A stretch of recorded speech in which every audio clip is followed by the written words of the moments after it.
A linha de frente ucraniana está entrando em colapso na região russa de Kursk. Em cerca de 2 dias, os russos conseguiram avançar até 12 quilômetros, expulsando os ucranianos de pelo menos 8 vilarejos e criando um grande semicerco que pode ser fechado muito em breve. Percebendo a grave situação, inúmeras unidades militares ucranianas abandonaram suas posições, algumas tentando fugir de volta para a Ucrânia. No caminho, suas colunas em fuga foram fortemente bombardeadas pelos russos. No meio da situação dramática, Kiev parece estar pensando no que fazer.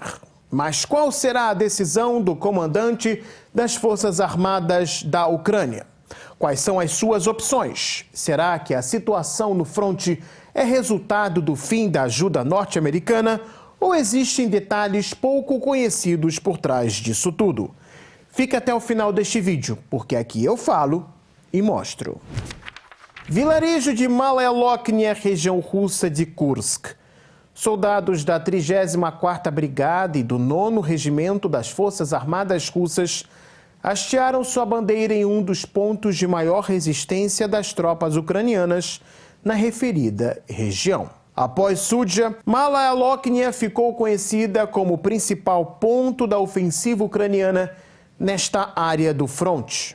Mas após um trabalho metódico de uso combinado de artilharia, drones kamikaze e pequenos grupos de assalto, os russos conseguiram recuperar o vilarejo. O prédio do presídio feminino de Malaya Loknia foi escolhido não sem razão para hastear a bandeira russa. Foi exatamente aqui que, em agosto de 2024, quando a Ucrânia iniciou sua ofensiva em Kursk, os russos tentaram resistir o máximo possível à ofensiva inimiga. Mas, depois de cerca de 7 meses de intensos combates, eles recuperaram não só o prédio do presídio, como também todo o vilarejo. Na tentativa de se manter em Malaya Loknia, os ucranianos mandaram tanques para a localidade, entre eles do modelo norte-americano Abrams. Mas eles não foram suficientes para parar os russos, que acabaram levando um dos Abrams como troféu para as tropas na retaguarda. A situação da Ucrânia se tornou muito preocupante no final de semana. Em apenas 2 dias, os russos, após decidirem avançar contra o inimigo por diversas direções, o expulsou de 8 localidades. São elas os vilarejos de Pravda, Kassitsa, Kubatkin, Mikhailovka, Martinovka, Malaya Loknia, Cherkasskaya Parietchnaya e Cherkasskaya Kanapelika. Quando perceberam a seriedade da situação, os ucranianos começaram a bater em retirada, mas sob o fogo intenso de drones kamikaze russos que eram jogados contra tudo e contra todos, em particular na área do vilarejo de Guyeva, próximo da região ucraniana de Sumy, para onde as forças de Kiev estão tentando recuar. No vilarejo de Martinovka, os ucranianos foram vistos por drone em intensa movimentação durante a aproximação dos russos. Eles simplesmente não sabiam como reagir à situação quando perceberam que já se encontravam cercados. Alguns decidiram se entregar ao inimigo, principalmente as unidades de assalto do 30º Regimento das Forças Armadas da Rússia, quando elas tomaram Cherkasskaya Parietchnaya. Só da 80ª Brigada de Assalto de Lvov de elite, 13 soldados abaixaram suas armas. Outras rendições foram testemunhadas pelos drones. No vilarejo de Lebedivka, os russos também hastearam sua bandeira enquanto seguiam já para Sudzha. Os militares russos abafaram os focos de resistência inimiga não só no centro de Lebedivka, mas também em todos os seus arredores. Uma das cenas mais chocantes foi a destruição dos veículos com a ajuda dos quais os soldados ucranianos tentavam fugir para Sumy através de Sudzha. Como vocês podem ver, a coluna está neste momento já imóvel. A razão é que, ao chegarem neste local, os ucranianos perceberam que a ponte que planejavam usar encontrava-se já destruída. Os russos, na verdade, destruíram diversas pontes na área justamente para dificultar a fuga dos ucranianos. Restou somente uma opção: tentar a fuga a pé. Mesmo assim, os russos decidiram destruir os veículos, sendo que alguns deles ainda tinham soldados a bordo. Ao mesmo tempo que a situação estava quente no campo de batalha, os russos empreenderam uma tática arriscada, mas que já tinham realizado em vezes passadas, como na tomada de Avdiivka. Através de um trecho do gasoduto Urengoy-Pomary-Uzhgorod, que teve seu funcionamento encerrado em 1º de janeiro deste ano, militares russos conseguiram sair na retaguarda do inimigo. A operação Bem-Sucedido os levou para dentro de Sudzha. Os ucranianos tentaram negar o sucesso da operação, dizendo que os soldados foram eliminados já fora do gasoduto, mas isso não foi verídico.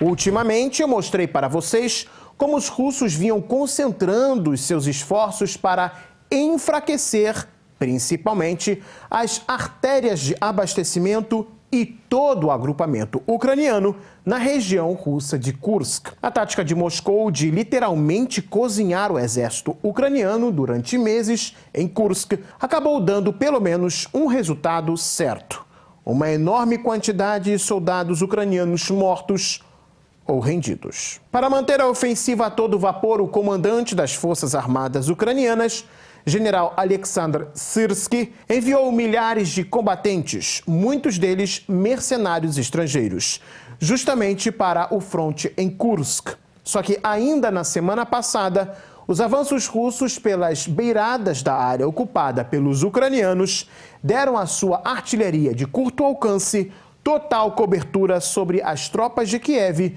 localizadas na região ocupada em Kursk. Todo o cenário mostrava que, antes mesmo do anúncio de Trump de cortar a ajuda militar fornecida a Kiev, os ucranianos estavam em um processo de enfraquecimento gradativo, embora não se possa negar que a decisão de Trump só piora a situação para Syrsky. Um fato que merece atenção é que, até o momento, não há indícios de que o comando ucraniano tenha tomado alguma decisão firme sobre a situação. As opções de Syrsky seriam, a princípio, duas: contra-atacar os russos em Kursk ou recuar, mas nenhuma nem outra parece ser uma boa opção. A razão disso é que, se o agrupamento ucraniano recuar, ele terá que fazer uma nova linha defensiva na fronteira entre as regiões de Sumy e Kursk o mais rápido possível. Do contrário, suas tropas, ao recuar, correm o sério risco de serem perseguidas pelos russos até onde estes quiserem. Para parar a perseguição russa, os ucranianos teriam que fazer mudanças em toda a linha de frente, inclusive enviando tropas para parar o contra-ataque russo, o que enfraquecerá os outros pontos da linha de frente e dará a possibilidade aos russos de avançarem com mais facilidade em qualquer direção.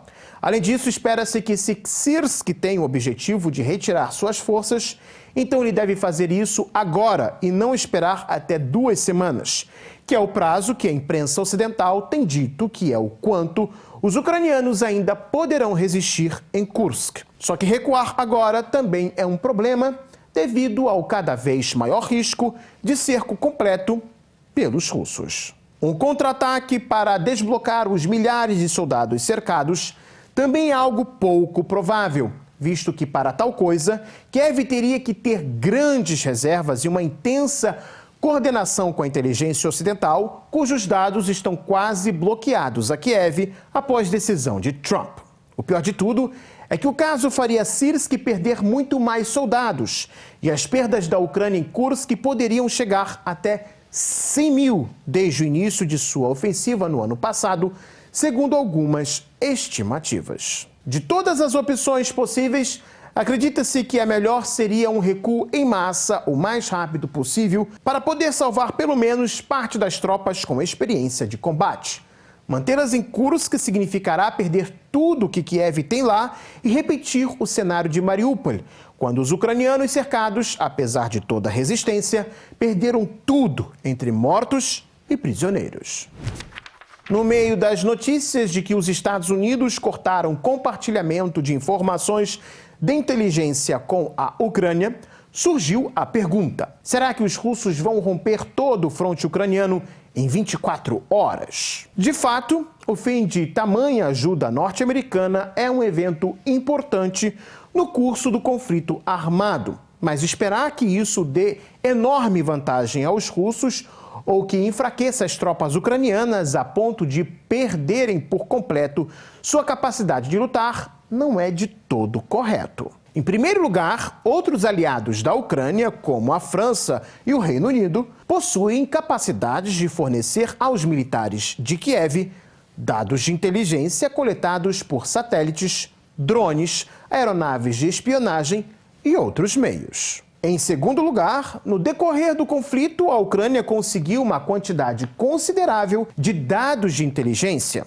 E os que foram coletados nos últimos 2 ou 3 meses são de grande importância. Quanto mais recente é o dado, mais valioso ele é. Caso a Ucrânia sofra uma ausência aguda de dados de inteligência, inclusive para escolher alvos para sua artilharia, durante a primeira semana, desde o início do corte de fornecimento de dados dos aliados, os comandantes ucranianos continuarão utilizando as informações mais recentes até o momento do corte. Entre 2 e 4 semanas, os grupos operativos e o trabalho da artilharia ucraniana começarão a sentir a falta de dados atualizados sobre a situação das tropas russas, visto que estas são móveis e seu trabalho é dinâmico.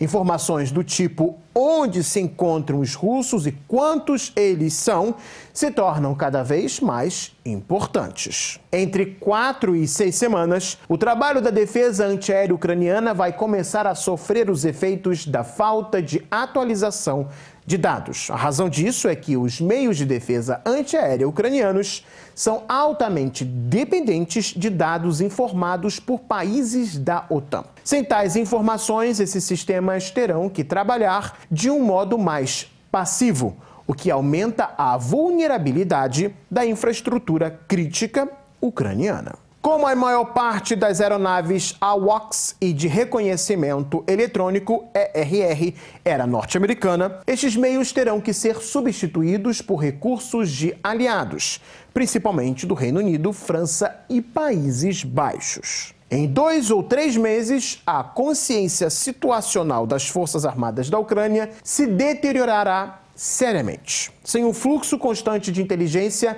será difícil coordenar as tropas, planejar operações e avaliar as consequências dos ataques. Isso levará a um aumento no número de baixas e também complicará a defesa em áreas importantes da frente. É difícil dizer ainda quando esses problemas se transformarão em um colapso da defesa, pois um colapso em grande escala da defesa das Forças Armadas da Ucrânia certamente exigirá o desligamento do Starlink.